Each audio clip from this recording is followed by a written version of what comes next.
Dry fruit laddu తింటాను అడిగిన తర్వాత చేయకుండా ఎలా ఉంటాం చెప్పండి. బాదాం, జీడిపప్పు, పిస్తా పప్పు అన్ని పీసెస్ చేసుకోండి.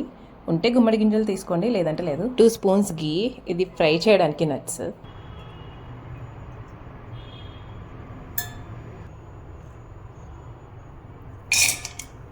ఫస్ట్ బాదం పప్పు పీసెస్ వేసుకోండి. ఇది కొంచెం టైం టేకింగ్ ఫ్రై అవ్వడానికి. ఇది కొంచెం 40% అయిన తర్వాత రిమైనింగ్ అన్నీ వేసుకుందాం. మీ కుకింగ్ వీడియోస్తో పాటు నా డైలీ వ్లాగ్స్ చూడాలని ఇంట్రెస్ట్ ఉంటే నా కామెంట్ సెక్షన్లో చెప్పండి, పోస్ట్ చేస్తాను. అన్ని డ్రై ఫ్రూట్స్ వేసిన తర్వాత మళ్ళీ 1 స్పూన్ గీ వేసుకోండి, బాగా రోస్ట్ చేసుకోండి. ఇవి సీడ్స్ తీసిన ఖర్జూరం అన్నమాట. ఇది మిక్సీ జార్లో వేసి దీన్ని పేస్ట్లా చేసుకోవాలి.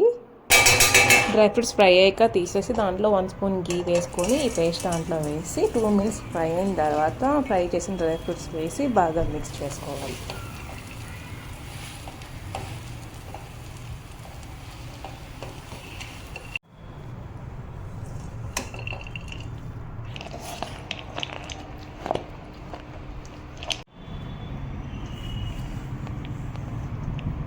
టూ హ్యాండ్స్కి లైట్గా గీ అప్లై చేసుకొని అది డ్రై ఫ్రూట్ బాల్లా చేసుకొని బాక్స్లో స్టోర్ చేసుకొని హ్యాపీగా తినచ్చు.